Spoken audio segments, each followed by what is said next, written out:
अस्सलाम वालेकुम everyone, this is Hamza Khan. I hope you are doing well. आज हम बात करने जा रहे हैं एक एक्सचेंज प्रोग्राम के बारे में जिसके थ्रू स्टूडेंट जो हैं वो साउथ कोरिया से स्टडी कर सकते हैं। तो हम डिटेल में बात करें कि जो एक्सचेंज प्रोग्राम है ये एक्चुअली क्या है, किस यूनिवर्सिटी की तरफ से ऑफर किया जा रहा है, इसका ड्यूरेशन कितना होगा, इसके बेनिफिट क्या है, एलिजिबिलिटी क्राइटेरिया क्या है, स्टूडेंट ने अगर अप्लाई करना है तो उनसे डॉक्यूमेंट्स कौन से रिक्वायर्ड होंगे। और इसी के साथ-साथ वो स्टूडेंट जो इस एक्सचेंज प्रोग्राम के लिए अप्लाई करना चाहते हैं, उन्होंने अप्लाई किस तरह से करना है, उनकी सिलेक्शन किस तरह से कैरी आउट की जाती है और कब स्टूडेंट ने अपनी एप्लीकेशन को सबमिट करना होता है, यानी एक एक्सपेक्टेड टाइम फ्रेम क्या होता है एप्लीकेशन की सबमिशन का, इन सब चीज़ों को आज हम डिस्कस करेंगे। तो सबसे पहले बात कर लेते हैं कि जिस एक्सचेंज प्रोग्राम को आज हम डिस्कस करने जा रहे हैं, ये किस यूनिवर्सिटी की तरफ से ऑफर्ड किया जा रहा है। तो इस एक्सचेंज प्रोग्राम के थ्रू आप जिस यूनिवर्सिटी में स्टडी करेंगे that is Seoul nation university. Seoul nation university जो है वो स्टूडेंट को एक्सचेंज प्रोग्राम की अपॉर्चुनिटी प्रोवाइड कर रही है जिसके थ्रू स्टूडेंट जो है वो साउथ कोरिया से अपना जो स्टडी प्रोग्राम है उसे परस्यू कर सकते हैं for a specific period of time, कि जितने पीरियड ऑफ टाइम के लिए एक जो एक्सचेंज प्रोग्राम है उसे हेल्ड किया जाएगा। और अगर बात की जाए कि जो एक्सचेंज प्रोग्राम है ये एक्चुअली क्या है, तो जो एक्सचेंज प्रोग्राम है that is GKS for exchange student, यानी global Korea scholarship for exchange student. इस एक्सचेंज प्रोग्राम के थ्रू स्टूडेंट को स्कॉलरशिप की अपॉर्चुनिटी प्रोवाइड की जाती है और जो इंटरनेशनल स्टूडेंट है फ्रॉम डिफरेंट कंट्री वो इस एक्सचेंज प्रोग्राम के अंदर अप्लाई करते हैं ताकि वो इस एक्सचेंज प्रोग्राम की अपॉर्चुनिटी को अवेल कर सकें।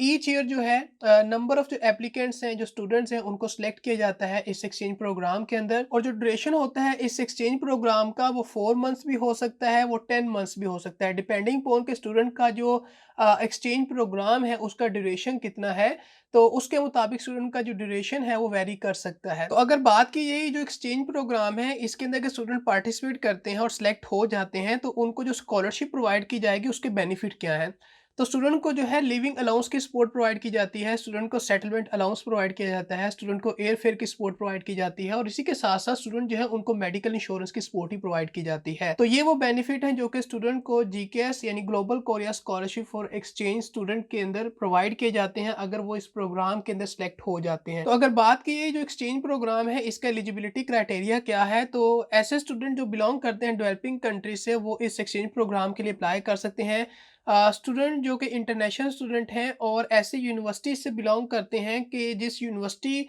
जो है वो पार्टनर है इस एक्सचेंज प्रोग्राम के अंदर, तो ऐसे जो स्टूडेंट हैं उन कंट्री से अप्लाई कर सकते हैं इस एक्सचेंज प्रोग्राम के लिए। जो स्टूडेंट अप्लाई करना चाहते हैं वो करंटली साउथ कोरिया के अंदर स्टडी ना करते हैं और इसी के साथ साथ स्टूडेंट के पास जो ड्यूल सिटीजनशिप है वो नहीं होनी चाहिए। जो स्टूडेंट अप्लाई करना चाहते हैं उनके जो एकेडमिक स्कोर है वो 80% या इससे ज्यादा होना चाहिए ताकि वो अप्लाई कर सकें। अंडर ग्रेजुएट जो प्रोग्राम के स्टूडेंट हैं वो इस एक्सचेंज प्रोग्राम के लिए अप्लाई कर सकते हैं, लेकिन ऐसे स्टूडेंट जो कि आउटस्टैंडिंग एक्सचेंज स्टूडेंट हैं from a strategic partner countries वो भी अप्लाई कर सकते हैं फॉर द मास्टर्स प्रोग्राम। तो इट्स मीन कि मास्टर प्रोग्राम के स्टूडेंट भी अप्लाई कर सकते हैं और इसी के साथ साथ जो अंडर ग्रेजुएट प्रोग्राम के स्टूडेंट हैं वो भी अप्लाई कर सकते हैं। जिन एप्लीकेंट ने अप्लाई करना है उन्होंने प्रीवियसली जो है कोरियन गवर्नमेंट की कोई स्कॉलरशिप प्रोग्राम है उसे अवेल ना किया हो, और जो स्टूडेंट अप्लाई करना चाहते हैं वो ऐसे स्टूडेंट होने चाहिए जो कि पार्टिसिपेट करेंगे किसी एक्सचेंज स्टूडेंट कोर्स प्रोग्राम के अंदर। तो ये वो लिस्ट ऑफ एलिजिबिलिटी रिक्वायरमेंट्स हैं जिनको स्टूडेंट ने मीट करना है ताकि वो इस एक्सचेंज प्रोग्राम के लिए अप्लाई कर सकें। अब बात करते हैं कि वो स्टूडेंट जो इस एक्सचेंज प्रोग्राम के क्राइटेरिया को मीट करते हैं और इस स्कॉलरशिप अपॉर्चुनिटी को अवेल करना चाहते हैं फॉर देयर एक्सचेंज प्रोग्राम,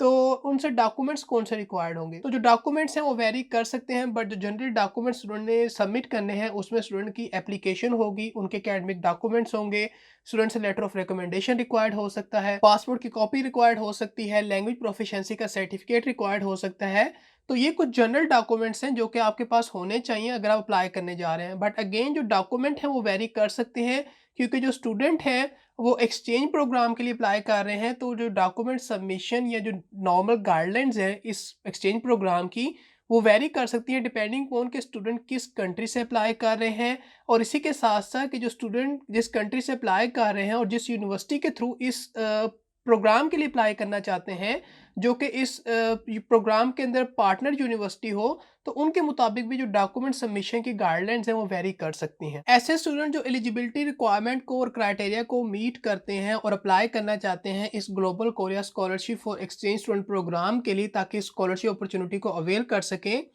उन्होंने अप्लाई किस तरह से करना है अब इस चीज़ की तरफ आते हैं।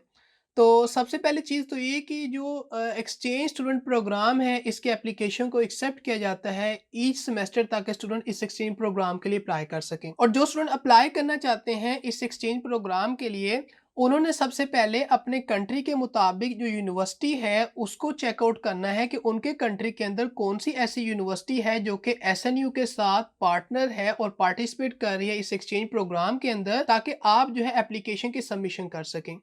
तो जब आपने अपने कंट्री के मुताबिक यूनिवर्सिटी को फाइंड कर लिया, तो देन आपने अपनी जो कंट्री की यूनिवर्सिटी है जो कि पार्टिसिपेट कर रही है इस एक्सचेंज प्रोग्राम के अंदर, पार्टनर है विद एसएनयू, स्टूडेंट को उस यूनिवर्सिटी की तरफ से जो रिकमेंडेशन होती है उसको ऑब्टेन करना होता है। जब स्टूडेंट उस रिकमेंडेशन को ऑब्टेन कर लेते हैं, देन स्टूडेंट ने क्या करना होता है कि जो अपनी रिकमेंडेशन है और जो एप्लीकेशन है उसको सबमिट करना होता है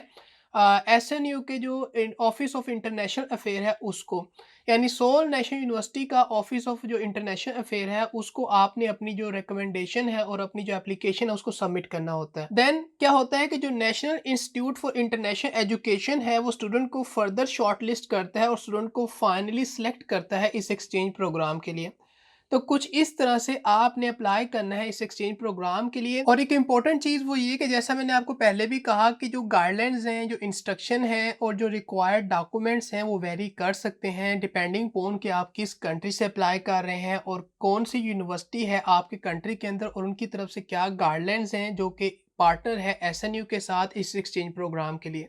तो ये जो गाइडलाइंस हैं ये वेरी कर सकती हैं, तो गाइडलाइंस को आपने ज़रूर चेकआउट करना है। और अगर बात की जाए कि जो एप्लीकेशन है वो कब एक्सेप्ट की जाती हैं, क्योंकि हमने भी डिस्कस भी किया था कि जो एक्सचेंज स्टूडेंट प्रोग्राम है उसके लिए जो एप्लीकेशन है वो ईच सेमेस्टर में एक्सेप्ट की जाती है। तो अगर आप स्प्रिंग सेमेस्टर के लिए अप्लाई करना चाहते हैं तो जो एप्लीकेशन का पीरियड होता है दैट इज़ अराउंड दिसंबर, और अगर आप फॉल सेमेस्टर के लिए अप्लाई करना चाहते हैं तो जो एप्लीकेशन का पीरियड होता है दैट इज़ अराउंड जून। तो ये एक एक्सपेक्टेड टाइम फ्रेम है कि जिसके अंदर एप्लीकेशन को एक्सेप्ट किया जाता है। तो आई होप सो कि इस एक्सचेंज प्रोग्राम की जो इन्फॉर्मेशन थी वो आपके लिए क्लियर थी, आप इसे अंडरस्टैंड कर पाए कि एक्सचेंज प्रोग्राम एक्चुअली क्या है, इसका ड्यूरेशन कितना होता है, इसके बेनिफिट क्या है, एलिजिबिलिटी क्राइटेरिया क्या है, कौन से डॉक्यूमेंट्स रिक्वायर्ड होते हैं, और अगर स्टूडेंट ने अप्लाई करना है तो किस तरह से अप्लाई करना है, और इसी के साथ साथ कब तक जो स्टूडेंट है अपनी एप्लीकेशन को सबमिट कर सकते हैं, यानी एक एक्सपेक्टेड टाइम फ्रेम क्या होता है एप्लीकेशन की सबमिशन का इस एक्सचेंज प्रोग्राम के लिए। तो आई होप सो कि वो स्टूडेंट जो किसी एक्सचेंज प्रोग्राम के थ्रू साउथ कोरिया से स्टडी करना चाहते हैं उनके लिए एक्सचेंज प्रोग्राम की जो इन्फॉर्मेशन थी वो हेल्पफुल होगी और उनके लिए इन्फॉर्मेशन जो है वो क्लियर होगी। But if you still have any confusion, any query, you can definitely ask me. I will try to answer your question as soon as possible. So that's all from today's video. Meet you in the next one. Till then, Allah Hafiz.